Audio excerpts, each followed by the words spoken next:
Je m'appelle Marie Dubois.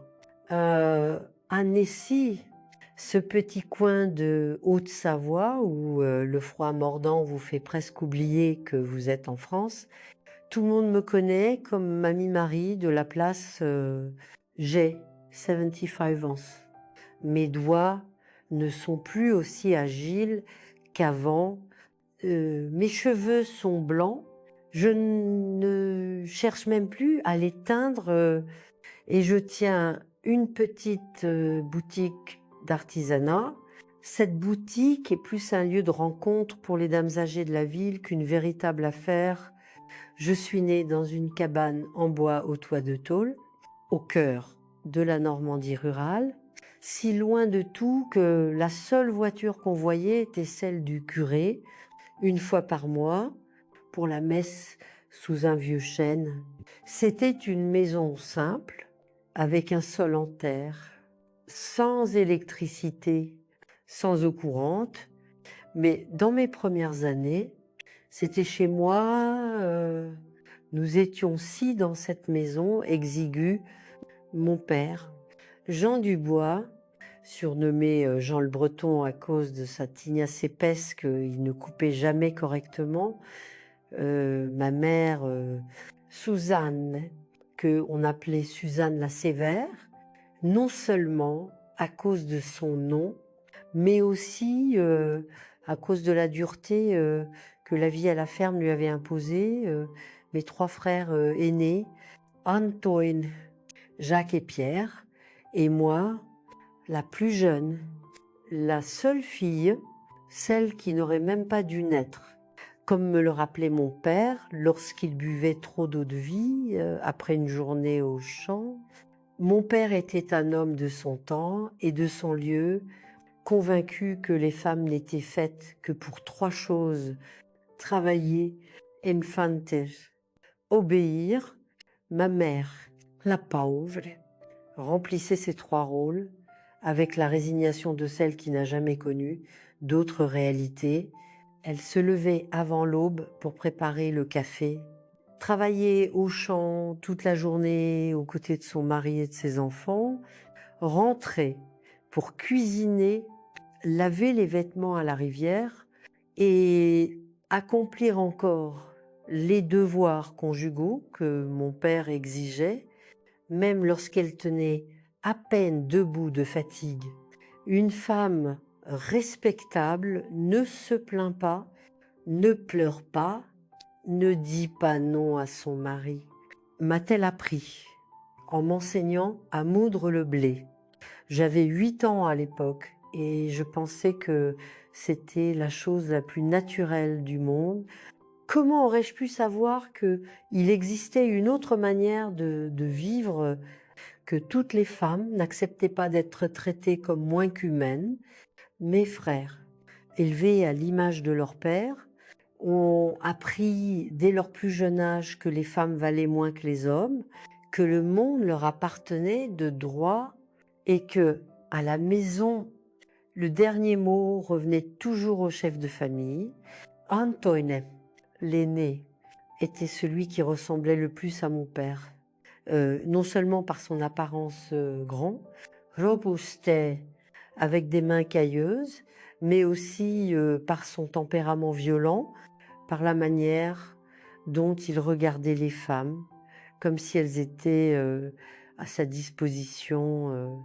Mon enfance était partagée entre le travail dur au champ, les tâches ménagères que ma mère m'enseignait dès que j'ai pu atteindre le poêle, et les rares moments de joie que je trouvais cachés sous un vieil érable, à lire des livres prêtés par l'institutrice du village. J'ai étudié jusqu'à l'équivalent du C2, jusqu'à ce que mon père décide qu'une fille savait déjà assez lire et compter et me retire de l'école pour aider à la maison. À quoi bon plus d'école? Tu vas te marier et avoir des enfants, de toute façon, a-t-il dit. Considérant l'affaire close, comme toujours, j'ai pleuré des jours durant cachée dans la grange, mais cela n'a rien changé.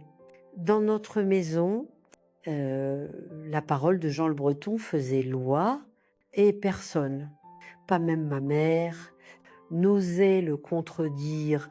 C'est à 14 ans que les choses ont commencé à changer. Mon corps de fillette commençait à prendre des formes de femme. Malgré le peu de nourriture que nous avions, j'ai commencé à remarquer des regards différents des hommes lorsque j'allais au marché du village vendre les légumes de notre jardin, des regards qui me mettaient mal à l'aise, qui semblaient me déshabiller sans me toucher, mais aucun regard ne me faisait plus peur que celui de mon propre frère, Antoine. Il avait 25 ans à l'époque, déjà un homme adulte, travaillant dans la construction à Caen, ne rentrant à la maison que le week-end. C'est lors d'un de ces week-ends que j'ai remarqué pour la première fois la manière dont il me regardait quand il pensait que personne ne voyait un regard qui n'était pas celui d'un frère qui me glaçait le sang et faisait battre mon cœur de peur. J'en ai parlé à ma mère, à voix basse, pendant que nous lavions le linge à la rivière, loin des oreilles des hommes de la maison. Palivones, ma fille, c'est ton frère, ton propre sang. Tu imagines des choses, m'a-t-elle répondu, sans même lever les yeux des vêtements qu'elle frottait sur la pierre. Mais je n'imaginais rien, je savais que je n'imaginais rien, et j'ai tout fait pour ne jamais être seule avec Antoine, pour toujours avoir quelqu'un près de moi, pour ne jamais croiser son chemin quand il rentrait du village, l'eau de vie lui montant à la tête. Le temps passait et la situation à la maison devenait de plus en plus difficile. La sécheresse a détruit presque toutes nos récoltes, l'argent, déjà rare, l'était encore plus, et le caractère de mon père, jamais des plus agréables, s'aigrissait complètement les coups que recevait ma mère, autrefois sporadiques, sont devenus presque quotidiens, toujours pour la moindre raison, une plat trop froid, un vêtement mal repassé, ou simplement parce qu'il avait besoin de passer sa colère sur quelqu'un face à une vie si dure. Mes chers amis qui m'écoutez, je fais une pause pour boire une gorgée d'eau. Si mon histoire, bien que triste, vous touche, laissez un commentaire pour me dire d'où vous m'écoutez. Chaque mot que vous partagez est comme un rayon de soleil qui éclaire le cœur de cette vieille dame. C'est dans cette période difficile que ma grand-mère maternelle, Madame Joséphine Lefebvre, qui vivait seule dans une petite maison à Lisieux, a commencé à tomber malade. Ma mère, fille unique, était la seule à pouvoir s'occuper d'elle. Après de longues discussions, mon père a permis à ma mère de passer quelques jours par semaine en ville pour s'occuper de sa mère malade, mais à condition que je prenne en charge toutes ces tâches à la maison. Si tu n'y arrives pas, tu recevras une correction jusqu'à ce que tu apprennes, m'a-t-il prévenu le matin où ma mère est partie pour la première fois à Lisieux, un baluchon de vêtements sous le bras, les yeux pleins d'inquiétude à l'idée de me laisser seule avec ces hommes. Les premières semaines ont été une période d'adaptation. Je me levais avant l'aube pour préparer le petit déjeuner. Je faisais le déjeuner, le dîner. Je lavais repassais, nettoyais. Sous l'œil critique de mon père et le regard inquiétant de mon frère Antoine, mes autres frères, Jacques et Pierre, avaient déjà quitté la maison à ce moment-là, l'un travaillant dans une scierie en Bretagne, l'autre tentant sa chance à Marseille. Nous n'étions plus que 3 dans cette maison qui chaque jour semblait plus étouffante. C'est un jeudi jour où ma mère allait toujours en ville, que ce que je redoutais tant est arrivé. J'étais, dans la petite salle de bain improvisée à l'arrière de la maison, me lavant avec, l'eau que j'avais portée dans des seaux depuis, la rivière. Quand j'ai entendu la porte s'ouvrir, avant que je puisse crier, la main cailleuse, d'Antoine a couvert ma bouche. Ne pense même pas à crier, «Petite», a-t-il murmuré à mon oreille, son haleine chaude d'eau-de-vie me donnant la nausée. J'ai essayé de me débattre, de lutter, mais il était bien plus fort. Les détails de ce qui s'est passé dans cette salle de bain sont des choses que je préfère ne pas raconter, que j'ai passé ma vie à essayer d'oublier. Je sais seulement que lorsqu'il a fini, il m'a laissé recroqueviller sur le sol, tremblante, avec une menace claire. Si tu parles à quiconque, il te tue, toi et maman. Les larmes se mêlaient à l'eau du bain, alors que j'essayais de laver mon corps, sentant que je serais jamais vraiment propre à nouveau. Comment pourrais-je en parler? Qui me croirait contre la parole du fils aîné, le préféré de mon père? Et même si on me croyait, que se passerait-il? Ensuite, à cette époque, dans ce lieu, il n'était pas rare de blâmer la fille elle-même pour avoir provoqué les hommes. J'ai passé la nuit éveillée, recroquevillée sur la natte de paille qui me servait de lit, un morceau de bois caché sous l'oreiller, tremblant à chaque bruit. Le lendemain matin, quand mon père et Antoine sont partis au champ, j'ai couru à la rivière et me suis lavée à nouveau, frottant ma peau jusqu'à ce qu'elle soit rouge, comme si l'eau pouvait effacer la honte et le dégoût que je ressentais. J'ai décidé de tout raconter à ma mère lorsqu'elle rentrerait le dimanche, malgré ma peur des conséquences. Je ne pouvais pas garder cela pour moi. Je ne pouvais pas continuer à vivre sous le même toit que mon agresseur sans protection, mais le destin, déjà si cruel envers moi, m'a porté un nouveau coup le samedi soir, alors que je préparais le dîner. Mon père est arrivé avec une nouvelle. Ma grand-mère avait beaucoup empiré, elle était dans ses dernières heures. Ma mère ne rentrait pas le dimanche comme prévu, elle resterait en ville jusqu'à la fin, jusqu'aux funérailles. Peut être une semaine entière de plus. Cette nouvelle m'a fait l'effet d'un seau d'eau froide. Une semaine de plus seule dans cette maison, une semaine de plus à la merci de ces hommes. J'ai pleuré en silence, en remuant la marmite de haricots, les larmes tombant directement dans le bouillon épais sans que personne ne le remarque. C'est cette nuit-là, après que mon père et Antoine eurent bu presque une cruche entière d'eau-de-vie et ronflaient bruyamment dans leur hamac, que j'ai commencé à planifier. Je ne pouvais pas continuer ainsi. Je ne survivrais pas à une autre semaine dans cette maison, pas dans ces conditions. Il fallait que je me protège et si personne ne le faisait pour moi, je devrais le faire moi-même. Le dimanche était le jour du bain pour eux, toujours ensemble pour économiser l'eau, profitant des seaux que je remplissais à la rivière. C'était le moment où ils étaient les plus vulnérables, sans les couteaux qu'ils portaient habituellement à la ceinture, sans vêtements, sans possibilité de me poursuivre facilement si je parvenais à exécuter ce que je planifiais.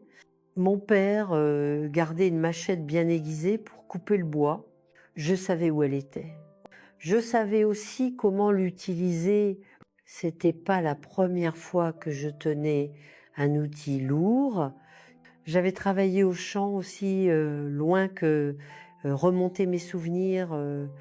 J'avais de la force dans les bras, malgré ma maigreur. Je savais manier cette lame en planifiant chaque détail cette nuit-là, incapable de dormir, le cœur battant si fort qu'il semblait vouloir sortir de ma bouche. Quelque chose en moi a changé. Je n'étais plus cette fille apeurée, paralysée par la peur. C'était une force différente, une détermination froide que je n'avais jamais ressentie auparavant. Je survivrai à tout prix. Cette nuit-là, j'ai pris ma décision. C'était eux ou moi, et ce serait pas moi. J'ai passé tout le dimanche à faire semblant d'agir normalement. J'ai préparé le café, servi, sans les regarder dans les yeux, préparé le déjeuner, lavé la vaisselle. Chaque minute était une agonie, chaque seconde me rapprochait de ce que je devais faire. La peur se mêlait à une détermination froide que je n'avais jamais ressentie auparavant. Quand le soleil a commencé à se coucher, j'ai rempli les seaux pour leur bain, comme toujours. Mais cette fois, il y avait un détail différent. La machette que mon père utilisait pour couper le bois, toujours affûtée comme un rasoir, n'était pas dans le coin de la cuisine où elle se trouvait habituellement. Elle était cachée dans la salle de bain, sous l'un des seaux. Ce qui s'est passé dans cette salle de bain a changé ma vie à jamais. Je n'en suis pas fière, mais je ne le regrette pas non plus. J'ai fait ce que je devais faire pour survivre. Quanto fut fini. Il y avait 2 vies de moins dans cette maison et du sang sur mes mains de jeune fille qui ne serait plus jamais celle d'une jeune fille. J'ai tout nettoyé soigneusement. J'ai lavé la machette à la rivière, frotté le sol de la salle de bain, traîné les corps jusqu'au trou que mon père avait commencé à creuser pour une citerne. J'ai tout recouvert de terre, de pierres, de branches sèches. La lune était mon seul témoin. Avant l'aube, j'étais déjà sur la route avec un petit baluchon contenant mes quelques vêtements et l'argent que j'avais trouvé caché dans une boîte de kérosène. J'ai marché toute la nuit jusqu'à Lisieux, où ma mère veillait le corps de ma grand-mère. J'ai répété chaque mot pendant cette marche. Que dirais-je? Comment expliquerais-je la disparition soudaine des 2 hommes de la maison?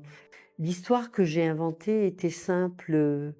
J'avais entendu mon père et Antoine parler d'aller dans les mines d'or des Pyrénées, où l'on disait qu'il y avait de l'or, puis ils s'étaient disputés violemment et étaient partis chacun de son côté. À cette époque, il n'était pas rare que des hommes abandonnent leur famille pour chercher une vie meilleure, des fortunes qu'ils trouvaient rarement. Quand je suis arrivée chez ma grand-mère, j'ai trouvé ma mère assise à côté du corps, hein, les yeux gonflés d'avoir tant pleuré. Elle m'a vue arriver et m'a ouvert les bras, sans la force de demander pourquoi j'étais là. Ils sont partis, maman, et je dis simplement, lorsqu'elle a enfin posé la question sur mon père et mon frère, ils se sont disputés et sont partis. Elle a hoché la tête, sans l'énergie de poser plus de questions. Le chagrin pour sa propre mère consumait toutes ses forces. Peut être, au fond, ressentait elle-même un certain soulagement. Qui peut le dire? Ma grand-mère a été enterrée le lendemain.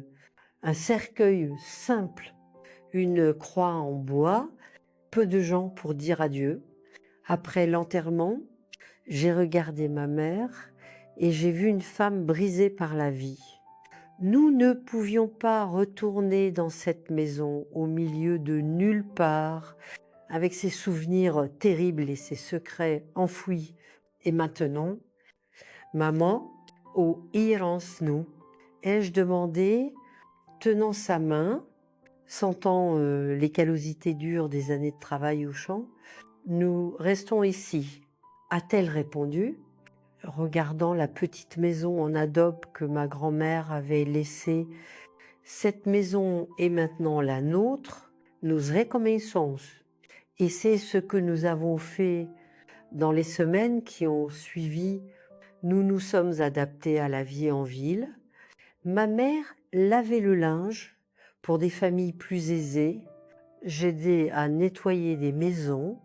Nous dormions sur un matelas dans le salon, mangions ce que nous pouvions acheter avec le peu d'argent que nous gagnions. C'était pas grand-chose, mais c'était un toit au-dessus de nos têtes, loin de ces fantômes.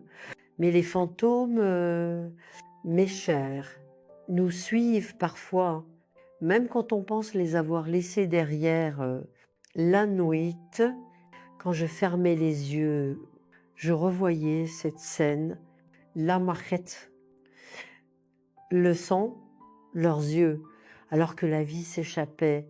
Je me réveillais en criant, en sueur froide, sentant l'odeur métallique du sang, comme s'il était encore sur mes mains. Ma mère pensait que c'était de la nostalgie, que je pleurais pour le père et le frère partis. Ils reviendront un jour, ma fille, disait-elle pour me consoler, quand ils auront ramassé de l'argent dans les mines. Ils viendront nous chercher. Comment pouvais-je dire la vérité? Comment pouvais-je détruire le dernier espoir qu'elle avait?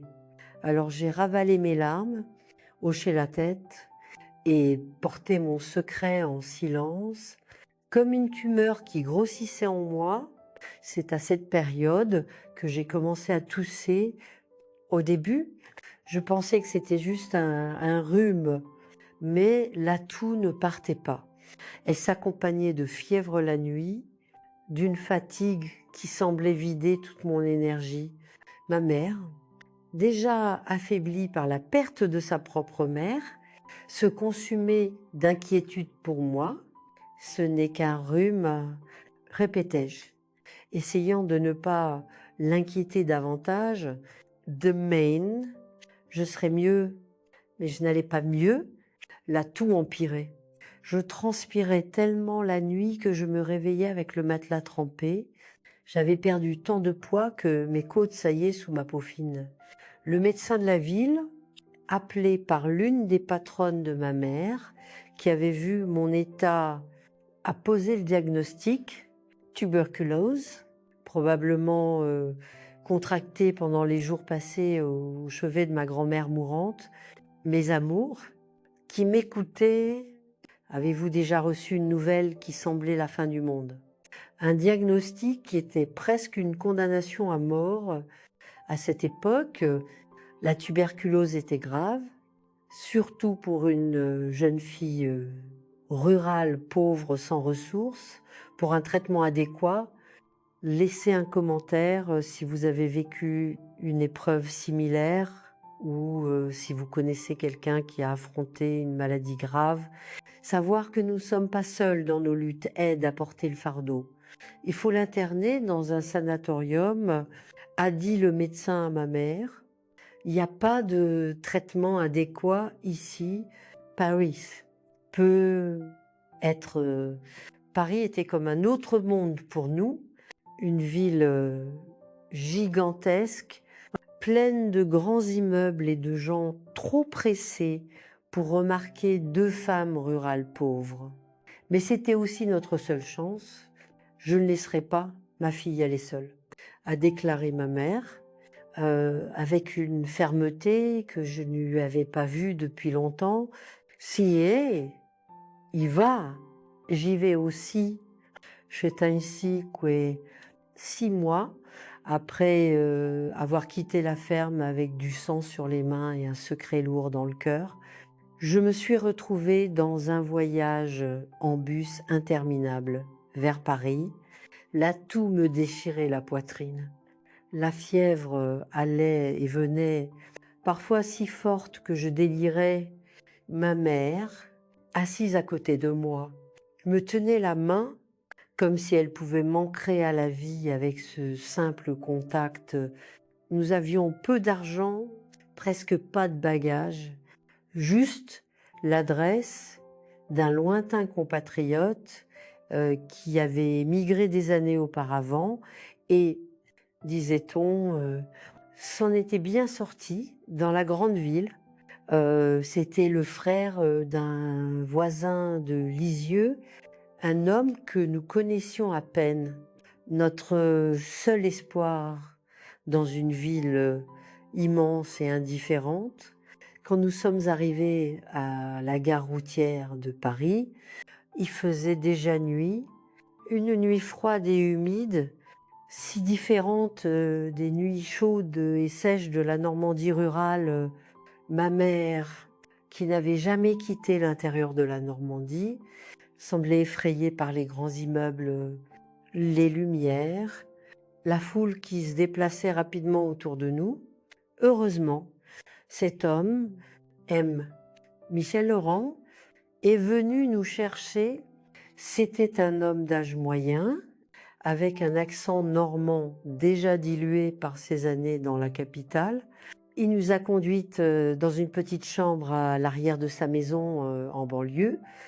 Le lendemain, il nous a aidés à trouver le sanatorium, à remplir les papiers pour mon admission et à même prêter de l'argent à ma mère pour louer une chambre dans une pension à proximité. Le sanatorium Sainte-Élisabeth serait ma maison pour les 9 mois suivants, un lieu triste aux murs gris, imprégné d'une odeur de désinfectant, où le bruit constant des toux et des gémissements de douleur n'était interrompu que par la sirène annonçant les repas ou l'heure du coucher. Là, allongé sur un lit étroit, fixant le plafond fissuré jour après jour, j'ai commencé à revivre cet après-midi dans la salle de bain de la ferme, non seulement avec culpabilité ou peur, mais avec un étrange détachement, comme si cela était arrivé à quelqu'un d'autre. Les visites n'étaient autorisées que le dimanche pendant une demi-heure. Ma mère n'en manquait jamais une.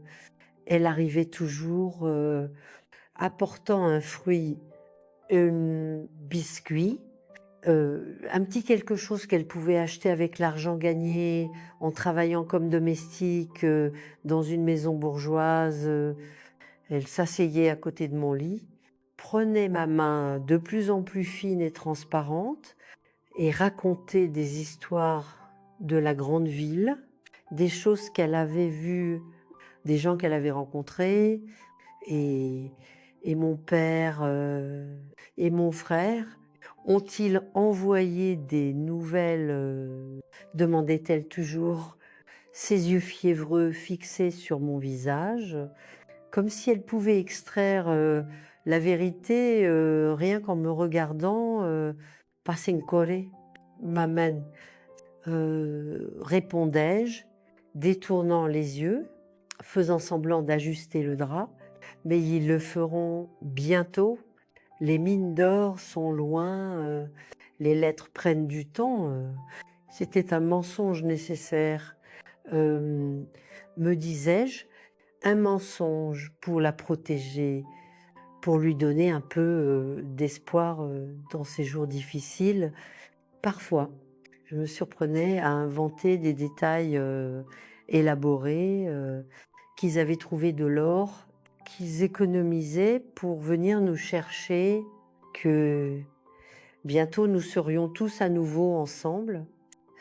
Des mensonges qui sortaient si naturellement de ma bouche que parfois je les croyais presque 3 mois après mon admission. Ma mère a commencé à montrer les premiers signes de la maladie, la même toux, la même fièvre, la même fatigue. En s'occupant de moi, en dormant dans la même chambre, quand j'étais dans la phase la plus contagieuse, elle avait contracté la tuberculose à son tour. Elle a essayé de cacher les symptômes au début. Elle toussait sur le côté, dissimulait la sueur sur son front en disant qu'il faisait chaud, expliquait sa maigreur croissante en disant qu'elle économisait sur la nourriture pour m'apporter plus de fruits. Mais je connaissais ces signes, je les avais vécus dans ma propre peau. Maman, tu dois te faire soigner, ai-je dit lors d'une de ces visites du dimanche, voyant à quel point elle était faible, pouvant à peine rester assise. S'il te plaît, va voir un médecin, Pellivones, ma fille, c'est juste un rhume, ça passera bientôt, répondait-elle, utilisant les mêmes mots que j'avais employés des mois auparavant. Mais ça ne passe pas. La semaine suivante, elle n'est pas venue me voir, ni la suivante. Quand j'ai enfin eu des nouvelles, c'est par M, Michel. Ma mère avait été internée aussi dans une autre aile du même sanatorium. Pendant des semaines, j'ai supplié pour la voir. Les infirmières disaient que c'était pas possible, que j'étais encore trop faible pour marcher jusqu'à l'autre aile, que les règles interdisaient, jusqu'à ce qu'une nuit, une infirmière, Madame Carmen Dubois, une femme du Sud comme nous, qui avait vu quelque chose dans mes yeux qui l'avait émue, enfreigne les règles. Au milieu de la nuit, elle m'a aidée à marcher dans le couloir froid, m'a conduite au chevet de ma mère. Ce que j'ai vu m'a brisé le cœur. Ma mère, toujours si forte, malgré tout, était méconnaissable.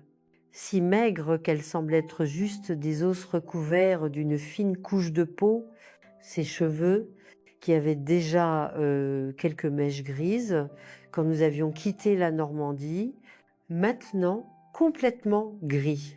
Ses yeux enfoncés dans leurs orbites, brillant de la fièvre qui la consumait. Ma fille, a-t-elle murmuré en me voyant, essayant de lever la main pour toucher mon visage, pardonne à ta mère de ne pas t'avoir protégée correctement. Il n'y a rien à pardonner. Et je répondis, tenant cette main qui avait tant travaillé, tant souffert, et qui était maintenant si légère qu'elle semblait pouvoir se briser entre mes doigts. Tu as toujours tout fait pour moi. Maintenant, il est temps de te reposer un peu. Nous sommes restés ainsi quelques minutes, in silence, nous regardant simplement jusqu'à ce qu'elle dise quelque chose qui m'a glacé le sang. Je sais ce qui s'est passé dans cette salle de bain. Ma fille, je sais, mon cœur s'est arrêté une seconde. Savait-elle vraiment, avait-elle découvert la vérité d'une manière ou d'une autre? Ou était-ce simplement le délire de la fièvre qui parlait de quoi parles-tu, maman? Ai-je demandé, la voix tremblante, les cœurs battants, la salle de bain, la marette, le sang? A-t-elle murmuré, ses yeux vitreux fixés sur un point derrière mon épaule, comme si elle voyait quelque chose que je ne pouvais pas voir? J'ai tout vu dans un rêve, je t'ai vu. Les larmes coulaient sur mon visage alors que je tenais sa main, incapable de nier, incapable de confirmer.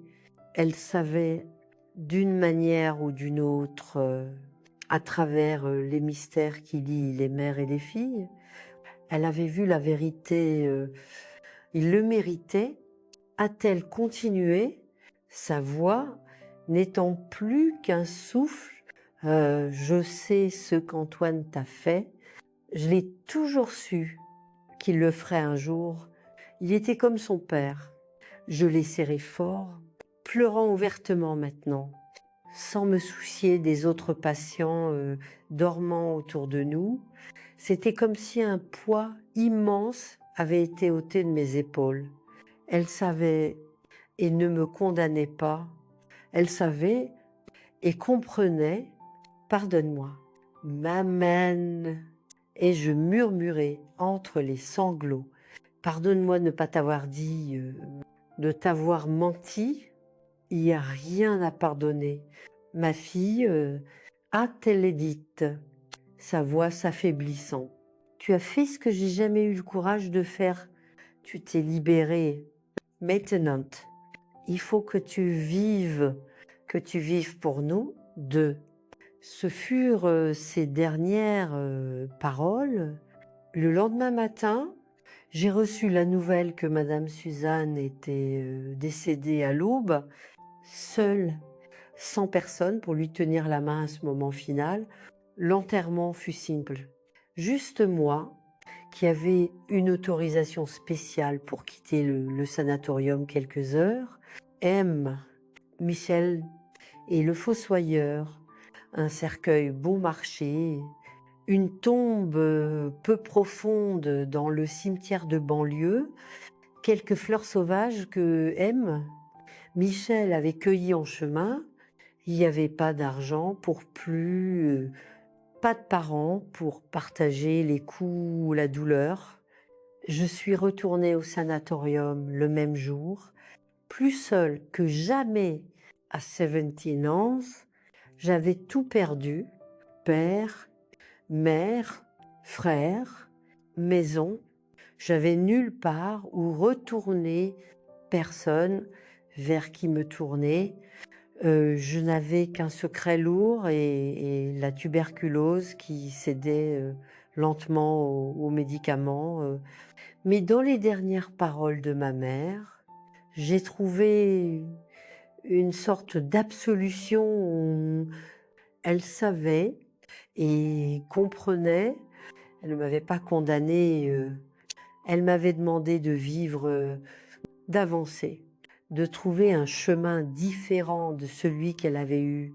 C'est cette demande, ce dernier souhait qui m'a donné la force de lutter contre la maladie, de m'accrocher à la vie quand il aurait été si facile d'abandonner, dans les moments de plus grand désespoir, quand la fièvre me faisait délirer et que la douleur dans ma poitrine était presque insupportable.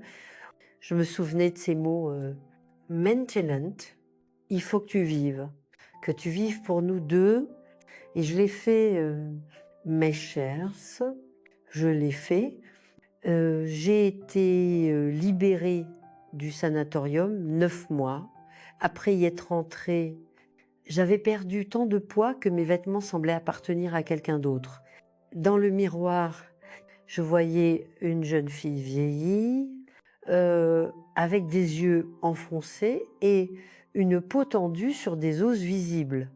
Mais j'étais vivante, j'avais survécu et je portais une promesse silencieuse faite à ma mère sur son lit de mort, de vivre la vie qu'elle n'avait jamais eu la chance de vivre. M. Michel Laurent, cet homme qui nous avait accueillis à notre arrivée à Paris, m'a aidé dans mes premiers pas hors de l'hôpital. Il m'a trouvé une petite chambre à l'arrière de sa maison pour que je puisse rester jusqu'à ce que je trouve du travail et puisse subvenir à mes besoins. Tu peux pas retourner à la ferme, ma fille, Mathilde. La tuberculose peut revenir si tu ne fais pas attention. Restez. Commence une nouvelle vie. Cela avait du sens, pas seulement pour ma santé fragile, mais parce que je n'avais rien ni personne qui m'attendait en Normandie, seulement des souvenirs douloureux et de corps enfouis dans une cour lointaine. J'ai commencé à travailler comme domestique dans la maison d'une famille italienne à Montmartre, Madame Éléonore Fournier, la patronne, était une femme âgée qui vivait seule depuis la mort de son mari et le retour de ses enfants en Italie. Une femme rigoureuse, mais juste, qui ne se souciait pas de mon accent prononcé ou de mon manque d'expérience dans les maisons de grande ville, je vois dans tes yeux que tu portes déjà trop de tristesse pour quelqu'un de si jeune, m'a-t-elle dit le premier jour. ICI, tu trouveras du travail dur, mais aussi du respect, et c'est ce qui s'est passé. Je travaillais du lundi au samedi de 7 heures du matin à 18 heures, avec seulement 1 heure pour déjeuner. Le salaire était bas, mais il incluait les repas et un toit au-dessus de ma tête. C'était pas beaucoup, mais c'était un début, un nouveau départ. Petit à petit, j'ai appris à vivre avec mon secret. Les cauchemars venaient encore, mais moins fréquemment. Mes mains ne tremblaient plus lorsque je voyais une machette ou un autre objet tranchant. La culpabilité, oui, ne m'a jamais complètement abandonnée. Pas pour ce que j'avais fait, j'ai jamais regretté cela, mais pour le prix que ma mère a fini par payer. Si je n'avais pas fait ce que j'ai fait, si nous avions continué dans cette vie misérable, n'aurait-elle pas contracté la tuberculose? Peut-être serait-elle encore en vie? Ces pensées me hantaient les nuits solitaires dans la chambre de bonne à l'arrière de la maison de Madame Éléonore. Vous qui m'écoutez jusqu'ici, mes chers, savez-vous ce que c'est de vivre avec un SI sur le dos, comme une pierre qu'on ne peut jamais enlever, qui pèse plus certains jours, moins d'autres, mais qui est toujours là? Dites-moi dans les commentaires si vous avez vécu quelque chose de similaire et d'où vous m'écoutez. Savoir qu'il y a des gens qui écoutent de tous les coins de ce pays réchauffe mon cœur. C'est un dimanche, mon seul jour de repos, que ma vie a vraiment commencé à changer. J'étais au jardin des Tuileries, assise sur un banc, regardant les familles se promener avec leurs enfants, les couples se tenant la main, une vie entière qui semblait si loin de ma réalité. Un jeune homme jouait au ballon avec ses amis à proximité. À un moment, le ballon s'est échappé et a roulé à mes pieds. Quand je me suis levée pour le rendre, nos regards se sont croisés. Il a souri, un sourire simple, sans arrière-pensée, juste un merci silencieux. Quelque chose dans ce regard, unhensils, une curiosité sincère, m'a touchée d'une manière que je ne pouvais pas expliquer. Il s'appelait Charles Martin, un pharmacien de 26 ans, avec des yeux doux et une voix calme qui semblait apaiser le chaos en moi. Nous avons commencé à parler, d'abord timidement, puis de plus en plus à l'aise. Il venait d'une famille modeste de la banlieue parisienne, avait étudié dur pour devenir pharmacien et aimait passer ses dimanches dans le parc, loin de l'agitation de la ville. Charles était différent de tous les hommes que j'avais connus. Il n'avait pas cette arrogance que j'avais vue chez mon père et mes frères, ni ce regard possessif que j'avais appris à craindre. Il écoutait vraiment quand je parlais même des petites choses. Il me posait des questions sur mes rêves, sur ce que j'aimerais faire, si je pouvais choisir. Pour la première fois, quelqu'un me voyait comme une personne, pas comme un objet ou une obligation. Nous avons commencé à nous voir régulièrement, toujours le dimanche, toujours dans le parc. Il m'apportait un livre, parfois un poème, parfois juste un café chaud qu'il achetait dans un petit kiosque. Ces moments étaient comme une bouffée d'air frais dans une vie qui avait été si suffocante jusque-là. Avec le temps, j'ai commencé à lui raconter des morceaux de mon passé, pas tout. Jamais tout, mais assez pour qu'il comprenne d'où je venais, les cicatrices que je portais. Il ne me jugeait pas, ne me pressait pas pour en savoir plus. Il était simplement là, constant sunlight, comme un phare dans une tempête. Quand Charles m'a demandé en mariage, 2 ans après notre rencontre, j'avais dit si nueve. J'avais peur, pas de lui, mais de ce que signifiait s'engager dans une vie avec quelqu'un. Après tout ce que j'avais vu du mariage à travers mes parents, mais Charles était patient. Il m'a donné le temps de réfléchir, m'a assuré qu'il voulait construire une vie ensemble, pas m'enfermer dans une cage. Nous nous sommes mariés dans une petite église de Montmartre. Une cérémonie simple, avec seulement quelques amis et Madame Éléonore, qui pleurait comme si j'étais sa propre fille. Ce jour-là, j'ai senti que peut être, je pouvais commencer à croire en un avenir différent, un avenir où l'amour n'était pas synonyme de douleur. Avec le soutien de Charles, j'ai repris mes études. J'avais toujours aimé apprendre, même si mon père m'avait retirée de l'école si jeune. Charles m'a encouragée à suivre un cours de rattrapage scolaire, puis un cours de technicienne en soins infirmiers.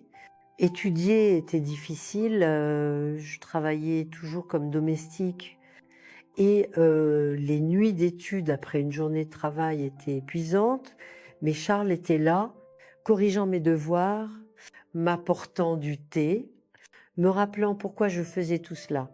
Quand j'ai obtenu mon diplôme à 22 ans, j'ai senti que j'avais enfin trouvé ma voie. Travailler à l'hôpital où j'avais suivi le cours, soignant principalement des femmes et des enfants, m'a fait découvrir que ma propre douleur pouvait être transformée en compassion, en compréhension, en aide concrète pour ceux qui en avaient besoin. J'avais une sensibilité particulière pour reconnaître les signes de violence et d'abus que beaucoup essayaient de cacher. Je savais repérer le regard d'une femme qui vivait dans la peur chez elle, parce que c'était le même regard que je voyais dans le miroir pendant toute mon adolescence. Je reconnaissais chez les enfants les mêmes comportements que j'avais adoptés pour survivre, la manière de se recroqueviller quand quelqu'un haussait la voix, de sursauter au moindre contact inattendu. Souvent, j'étais la première à remarquer que cette chute dans les escaliers était en réalité un coup, que ces bleus de jeu étaient en réalité les marques de quelque chose de bien pire. Dans les années 70, ces choses étaient encore considérées comme des problèmes familiaux dans lesquels personne ne devait intervenir. Mais intervenais discrètement, offrant des informations, un mot de soutien, parfois juste un regard qui disait « Je sais, je comprends, tu n'es pas seule ». Chaque femme que je parvenais à aider, chaque enfant que je parvenais à protéger, c'était comme si je sauvais un peu de moi-même, comme si à travers eux, je pouvais offrir à la fillette que j'étais l'aide que j'avais jamais eue. Le plan parfait, après tout, n'avait pas été seulement cet après-midi de dimanche en Normandie rurale avec une machette cachée sous un seau. Le plan parfait, c'était ceci: survivre, se reconstruire, transformer la douleur en mission. C'était utiliser les cicatrices, non pas comme des rappels de ce qui m'avait blessé, mais comme des cartes pour aider les autres à trouver leur propre chemin hors de l'enfer, alors que tant de plans dans la vie échouent. Celui le plus improbable de tous fonctionnait chaque jour, chaque mois, chaque année. Je m'éloignais un peu plus de cette maison en bois, de cette salle de bain ces fantômes, non pas en oubliant, mais en grandissant comme un arbre planté dans un sol pauvre, qui trouve la force de pousser vers le soleil, ses racines toujours fermes dans la terre qui l'a vu naître, mais ses branches de plus en plus hautes, cherchant la lumière. Quand j'ai terminé mon cours d'infirmière, ma vie semblait enfin sur les rails. J'étais mariée à un homme bon. J'avais une profession respectable, un toit au-dessus de ma tête, mais à l'intérieur, je portais encore ce poids. Ce n'était plus une pierre écrasante comme dans les premières années, mais une présence constante, comme une ombre qui s'allonge ou se raccourcit selon la lumière, mais qui ne disparaît jamais complètement. Je travaillais principalement avec des femmes et des enfants à l'hôpital. C'était pas un choix conscient au départ, mais avec le temps, j'ai réalisé que c'était là que je me sentais le plus utile, là où je pouvais vraiment faire une différence. J'avais une capacité spéciale à repérer des signes que personne d'autre ne voyait. La manière dont une femme se recroquevillait quand son mari entrait dans la pièce, le regard d'un enfant qui se détournait quand on mentionnait le père ou l'oncle. Comment sais-tu m'a demandé un jour le docteur Robert Lefebvre, chef du service de pédiatrie. Après que j'avais repéré des signes d'abus chez une fillette que tout le monde pensait juste timide et maladroite, comment peux-tu voir ce que personne d'autre ne voit? Je reconnais le regard. Et je simplement répondu, je l'ai vu dans le miroir bien des fois. Le médecin n'a pas insisté, respectant mon silence sur mon propre passé, mais à partir de ce jour, il a commencé à me consulter. Dès qu'il soupçonnait des cas similaires, avec le temps, je suis devenue une sorte de référence à l'hôpital pour ce type de situation. C'était en 1975, une époque où la violence domestique était encore traitée comme une affaire privée, où les abus sur les enfants étaient souvent ignorés ou minimisés. Il n'y avait pas de commissariat pour femmes, pas de loi spécifique pour protéger les victimes, pas la conscience sociale que nous avons aujourd'hui, même si elle reste imparfaite. Dans ce contexte, j'ai commencé à faire ce que je pouvais avec les ressources limitées dont je disposais. Je parlais en privé avec les femmes que j'identifiais comme victimes. Je leur donnais des informations sur les refuges qui commençaient à apparaître dans la ville. Parfois, je gardais une patiente dans le service plus longtemps que nécessaire, juste pour lui offrir quelques jours de paix, le temps de trouver une issue. C'était pas grand-chose, mais pour certaines, c'était la différence entre la vie et la mort. Pour beaucoup, c'était la première fois que quelqu'un leur disait « je te crois » lorsqu'elles racontaient leur histoire. C'est chez l'une de ces patientes que je me suis vue reflétée comme dans un miroir déformé par le temps.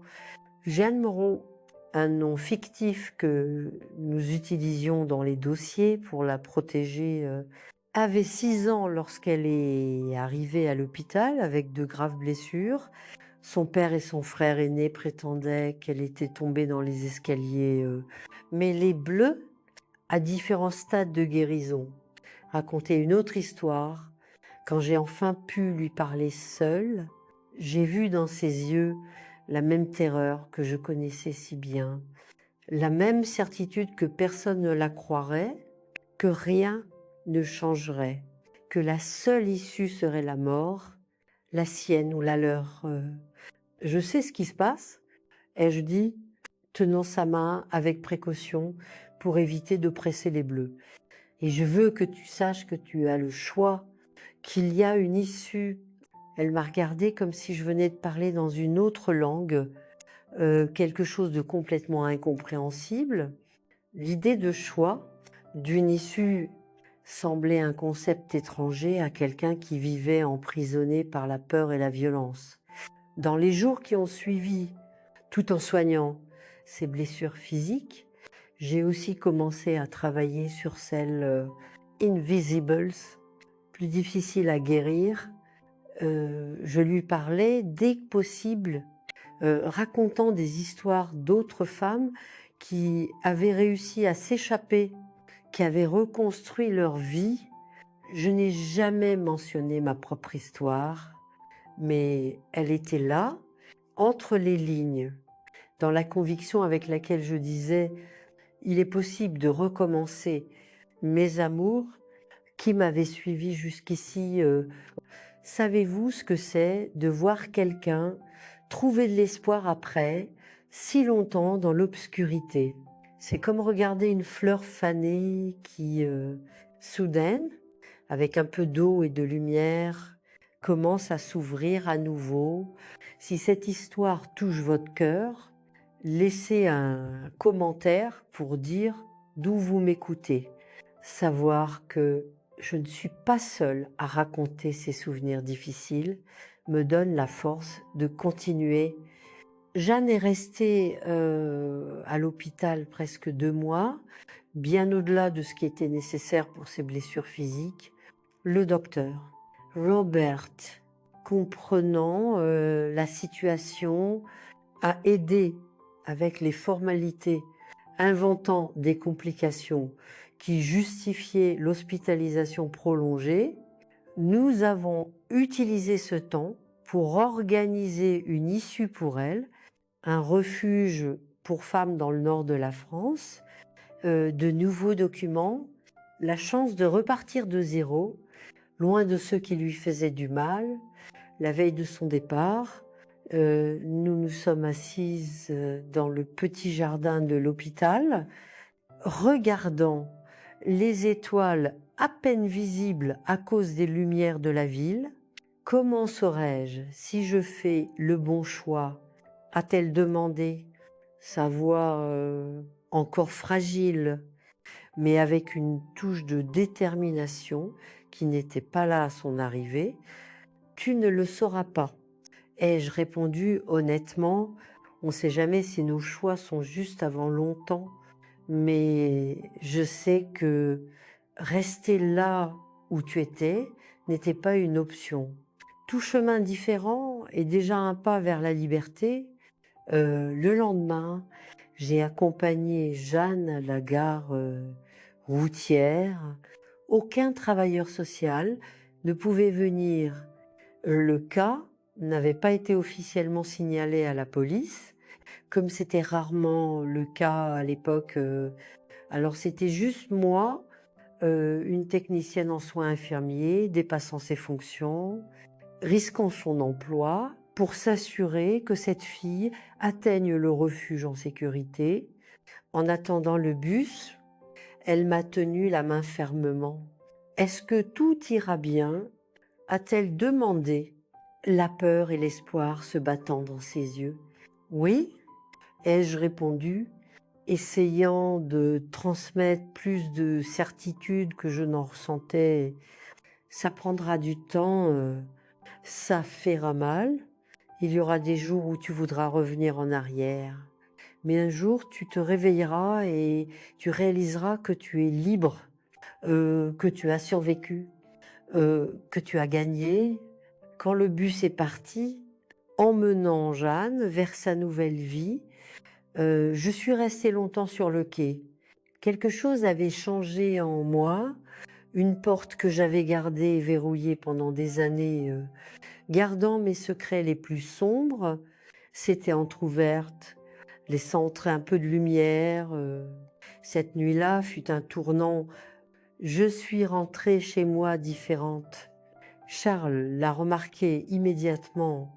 Il s'est passé quelque chose, a-t-il demandé, alors que je préparais le dîner, plus silencieuse que d'habitude. Oui, Ai-je répondu sans entrer dans les détails, mais c'était quelque chose de bien, quelque chose d'important. Il n'a pas insisté. C'était une des qualités que j'aimais le plus chez lui. Il savait respecter mes silences, mes espaces, mes ombres. Après cette nuit à la gare routière, quelque chose s'est éveillé en moi. Il suffisait pas d'aider une femme ou une autre, par chance, croiser mon chemin à l'hôpital. Je devais faire plus, atteindre plus de gens, changer le système qui permettait à Tante Jeanne de rester prisonnière de situations de violence et de désespoir. J'ai commencé à étudier pour le concours d'entrée à l'université à 25 ans, avec seulement un cours de rattrapage et un diplôme de technicienne.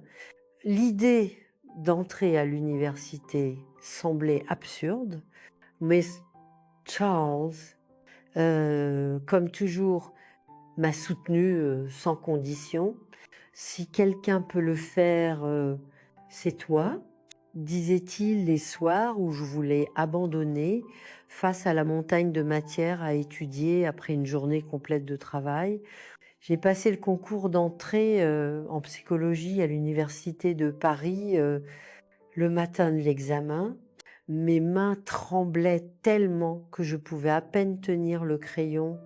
Je regardais autour de moi et ne voyais que des jeunes de 17, 18 ans, pour la plupart issus de la classe moyenne, ayant étudié dans de bonnes écoles, suivi des cours préparatoires, préparé toute leur vie pour ce moment, et moi, une fille de la campagne, pauvre, plus âgée, avec une éducation fragmentée et une histoire que personne là-bas ne pouvait imaginer. Quand le résultat est sorti, Charles était plus nerveux que moi. Il a vérifié la liste des admis 3 fois avant d'y croire. Tu l'as fait, Marie, tu l'as fait. C'était en 1973. J'ai intégré la faculté de psychologie comme l'étudiante la plus âgée de la classe, la seule mariée, la seule à travailler à plein temps, tout en étudiant. J'avais des collègues qui étaient filles de médecins, d'avocates, d'hommes d'affaires, des filles qui n'avaient jamais eu à travailler un seul jour de leur vie. Au début, je me sentais comme un poisson hors de l'eau, déplacé dans cet environnement académique qui semblait fait pour un type de personne qui ne m'incluait pas. Mais j'ai vite découvert que mon expérience de vie, si différente de leur était en réalité ma plus grande force. Pendant que nous apprenions sur le traumatisme, la violence, la résilience, je n'absorbais pas seulement des concepts théoriques, je donnais des noms scientifiques à des choses que je connaissais dans ma chair. Cela me donnait une compréhension plus profonde, une capacité à faire des connexions que beaucoup de mes collègues, avec toute leur préparation académique, ne pouvaient pas faire. Pendant les 5 années de faculté, j'ai conservé mon emploi à l'hôpital, désormais plus comme technicienne en soins infirmiers, mais comme assistante dans le département nouvellement créé de psychologie hospitalière. C'était un domaine nouveau, peu exploré, et j'étais en première ligne, aidant à définir des protocoles, à établir des paramètres de soins.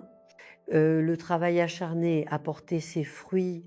J'ai obtenu mon diplôme en 1978, à 32 ans, lors de la cérémonie de remise des diplômes. Alors que je recevais mon diplôme, j'ai cherché Charles dans le public. Il était là, au premier rang, applaudissant avec une telle fierté qu'il semblait prêt à exploser. À côté de lui, dans mon imagination, je voyais le visage de ma mère, souriant de ce sourire serein de ces derniers moments. Tu as accompli ce que je n'ai jamais pu, être libre, avait-elle dit, et je l'étais enfin, véritablement libre de la peur.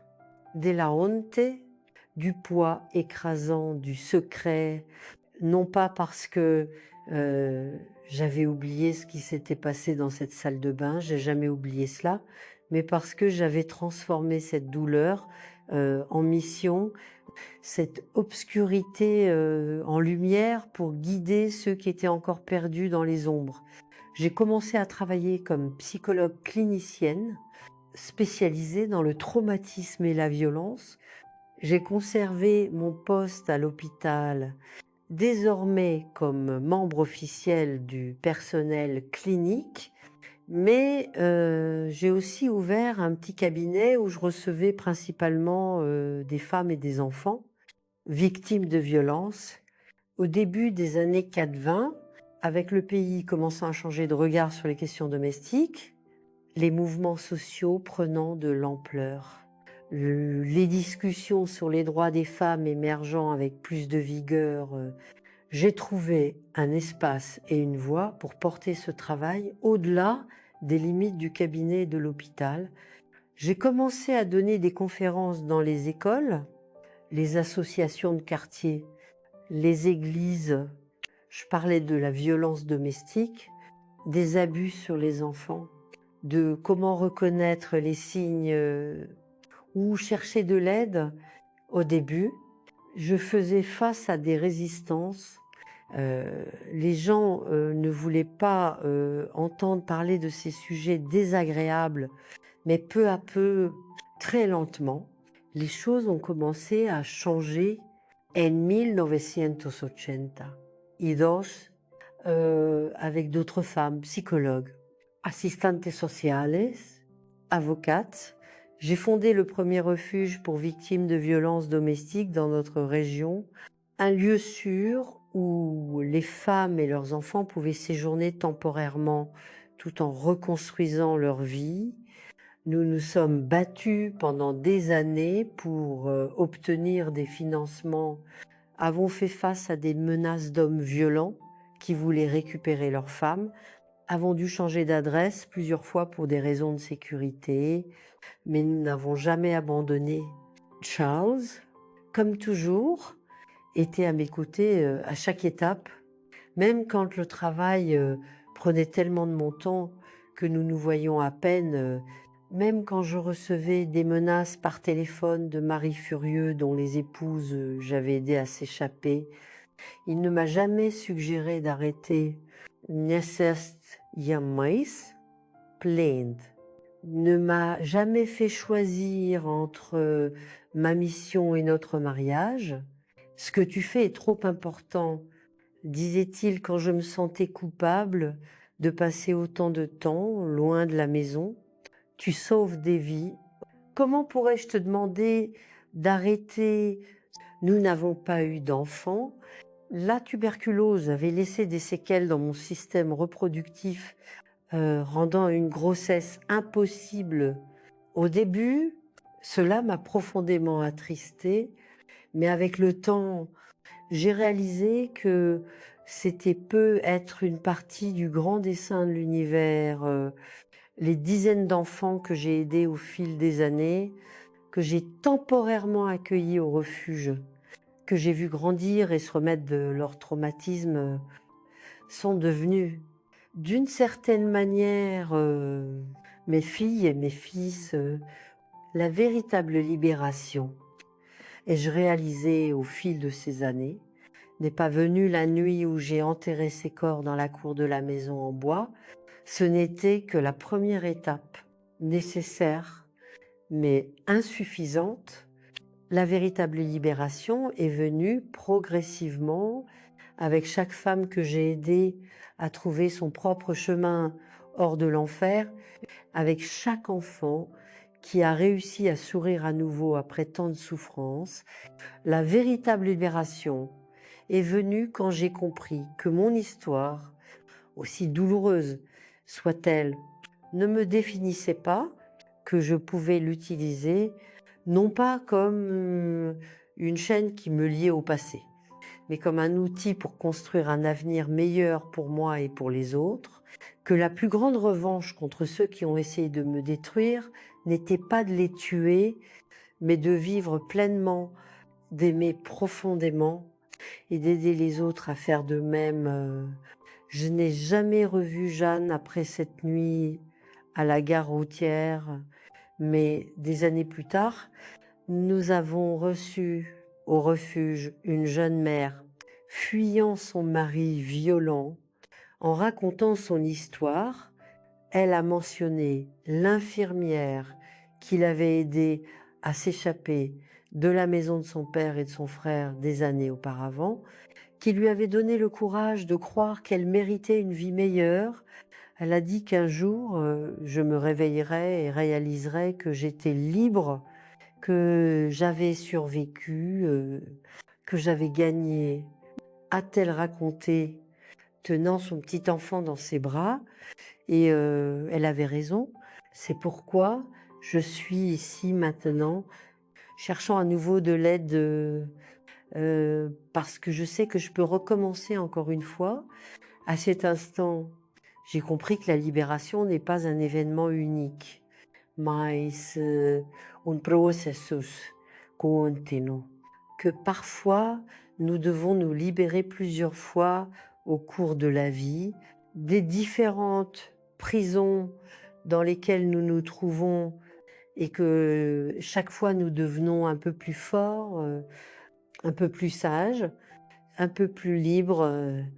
La fillette effrayée de la salle de bain avait enfin trouvé la paix, non pas par l'oubli, non pas par le déni, mais par la transformation.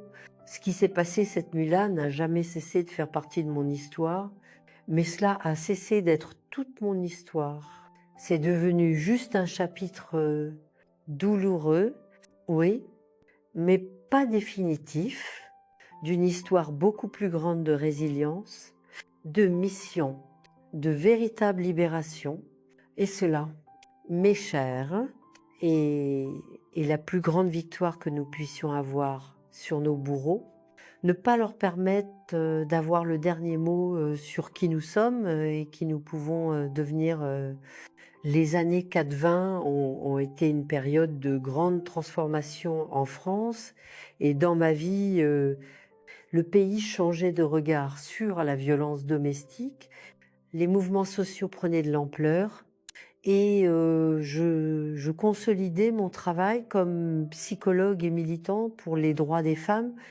Notre refuge pour victimes de violences domestiques est devenu une référence dans la région, accueillant des dizaines de femmes et d'enfants chaque année.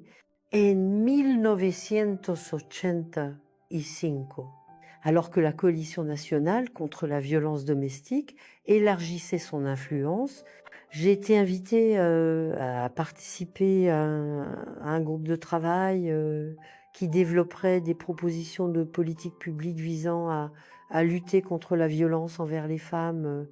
C'était la première fois qu'une attention sérieuse était portée à cette question au niveau national.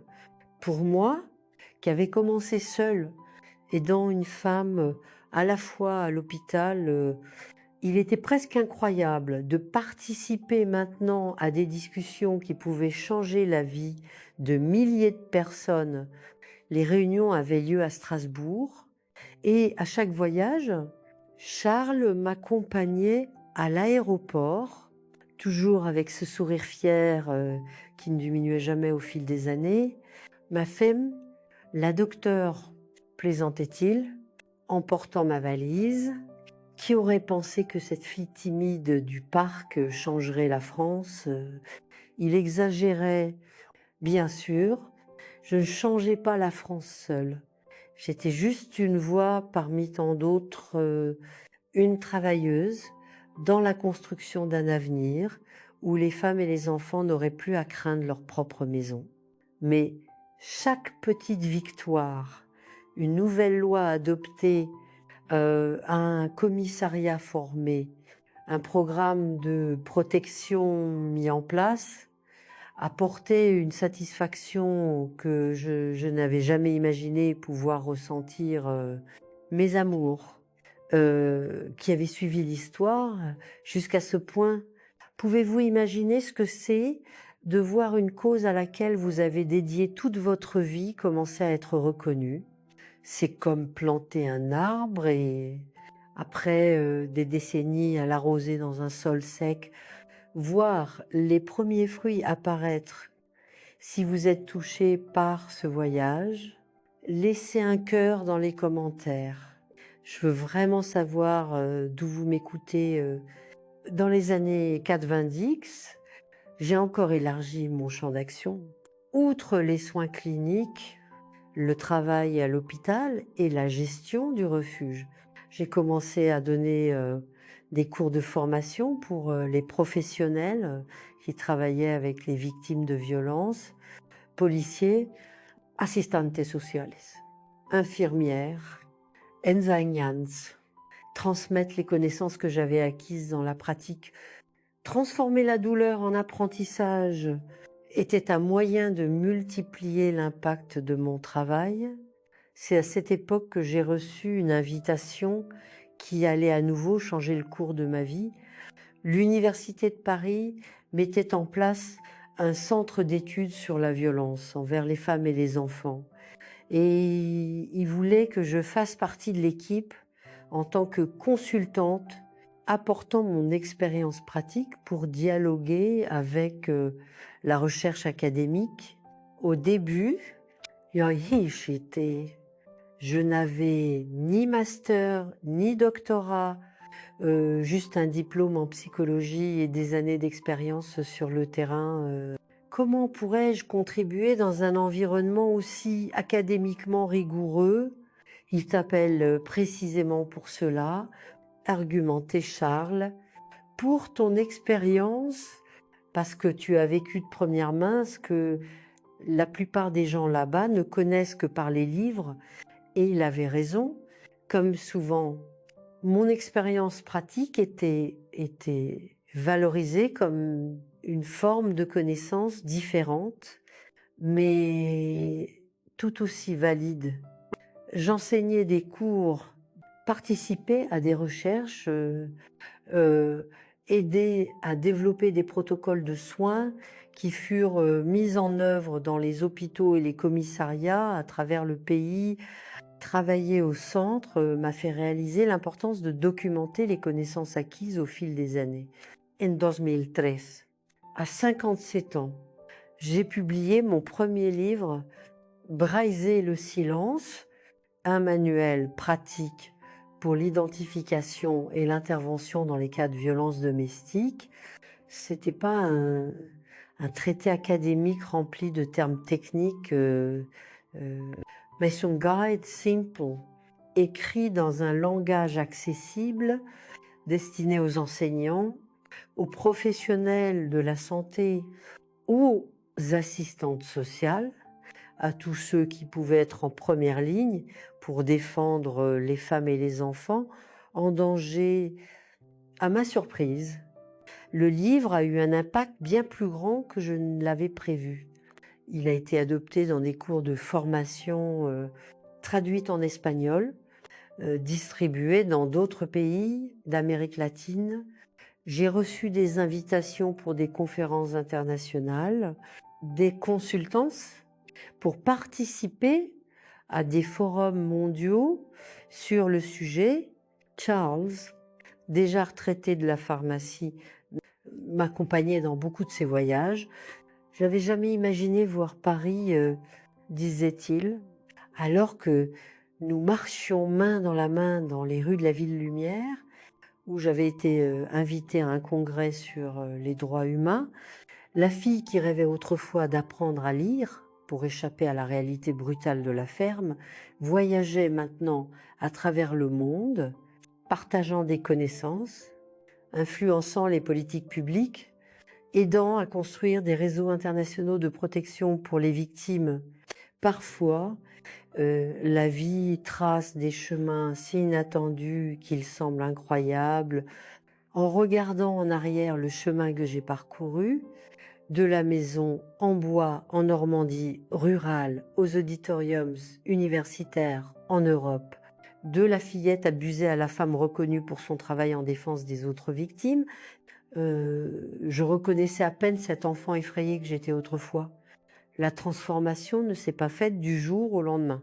Ce fut un long processus, parfois douloureux, de reconstruction constante, d'apprendre à faire confiance à nouveau, à aimer à nouveau, à croire que je méritais de bonnes choses dans la vie, de transformer la colère en carburant pour le changement, la peur en motivation pour la protection, la douleur en compassion. Charles a été fondamental dans ce processus. Notre mariage, qui a duré plus de 50 ans, était un partenariat au sens le plus profond du terme. Il n'a jamais essayé de me sauver. Il savait que je devais le faire moi-même, mais il était toujours là, offrant son soutien, son amour, sa compréhension inconditionnelle, même dans les moments où je ne pouvais pas me comprendre moi-même. Il était là, tenant ma main dans l'obscurité, marchant à mes côtés. J'ai jamais eu le courage de lui dire toute la vérité sur ce qui s'est passé dans cette salle de bain, sur les corps enfouis dans la cour.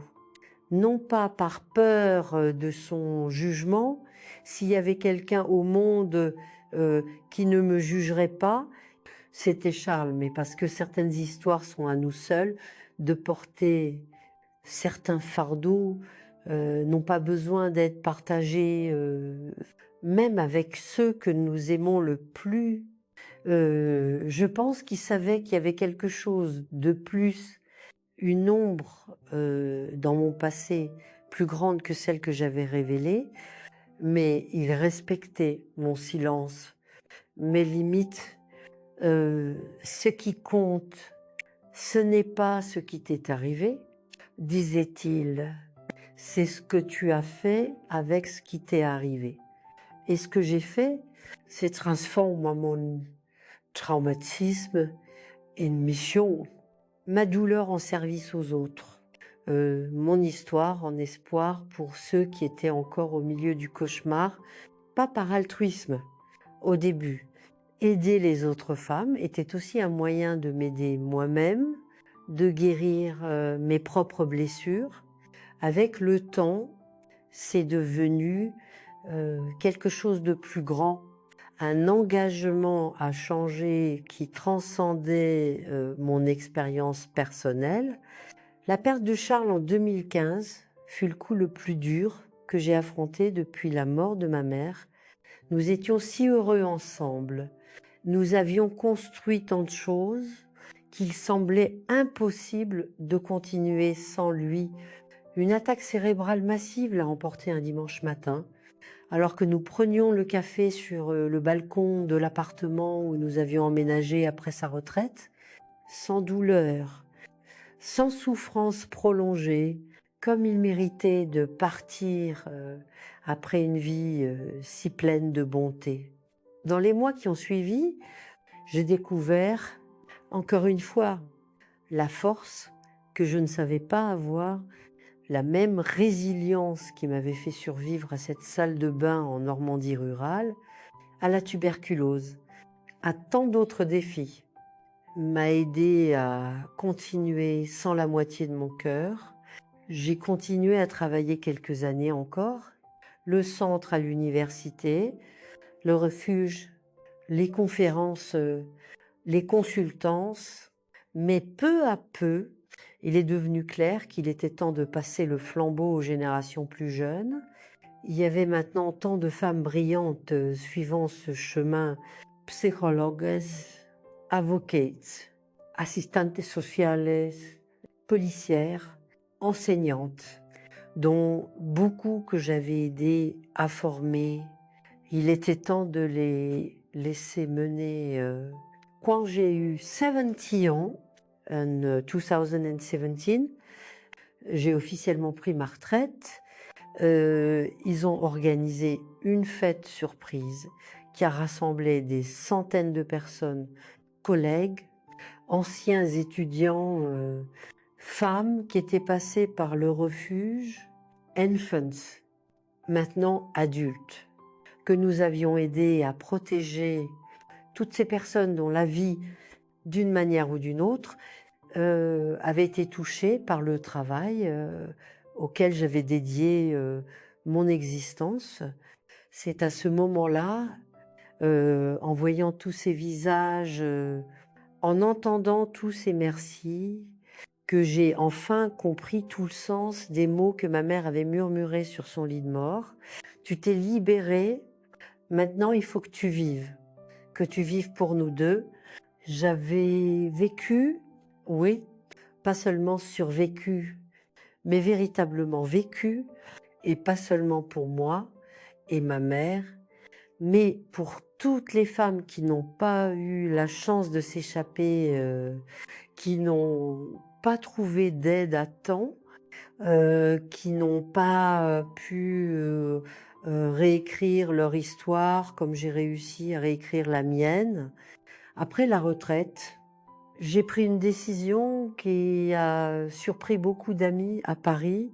Je suis retournée à Annecy, pas à la ferme, bien sûr, cet endroit avec ses souvenirs sombres n'existait probablement plus, mais à la ville qui avait grandi et s'était modernisée au cours du demi-siècle depuis mon départ.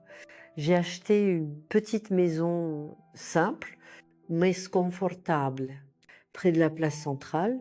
J'ai ouvert une petite boutique d'artisanat, plus comme un prétexte pour recevoir des gens que par nécessité financière. Là, parmi les dentelles et les broderies faites par des femmes de la région, dont beaucoup ont été sauvées de situations de violence grâce à un projet social que j'ai aidé à mettre en place. Je m'assieds tous les jours et parle avec qui veut bien. Les gens de la ville me connaissent comme Mamie Marie de la place, la dame aux cheveux blancs qui raconte des histoires, qui écoute sans juger, qui a toujours un mot de réconfort. Peu connaissent ma trajectoire complète. Les livres publiés, les conférences internationales, le travail pionnier à Paris, et encore moins connaissent le secret le plus profond de cette salle de bain en Normandie rurale, de ces corps enfouis dans une cour qui n'existe probablement plus. Parfois, quand je suis seule la nuit, regardant les étoiles par la fenêtre, je repense encore à ce jour, non pas avec culpabilité, cette émotion est restée loin derrière, mais avec une sorte d'acceptation tranquille. J'ai fait ce que je devais faire pour survivre et ensuite j'ai utilisé ma survie pour aider les autres à ne pas avoir à faire de même. La vie a cette étrange manière de créer du sens, même à partir des expériences les plus douloureuses. Ce qui semble une malédiction insupportable peut, avec le temps et le travail, se transformer en bénédiction, non seulement pour nous, mais pour les autres. Nos blessures les plus profondes, une fois guéries, peuvent devenir des sources de guérison pour le monde autour de nous. Si vous, mes chers, là, qui m'avez accompagné jusqu'ici, tirez une leçon de mon histoire, que ce soit celle-ci, le passé nous marque mais ne nous définit pas. Nous pouvons choisir comment utiliser nos cicatrices, que ce soit pour perpétuer la douleur ou pour reconnaître et guérir la douleur des autres. Nous pouvons être façonnés par la violence que nous avons subie ou par la force que nous avons découverte pour la surmonter. Le choix est difficile, l'échemine est longue, mais c'est un choix possible aujourd'hui à 75 ans. Je regarde en arrière avec un mélange d'étonnement et de gratitude. Étonnement pour l'enfant qui a survécu contre toute attente. Gratitude pour la vie que j'ai réussi à construire à partir des décombres de ce qui m'a été pris. Je ne sais pas combien de temps il me reste dans ce monde.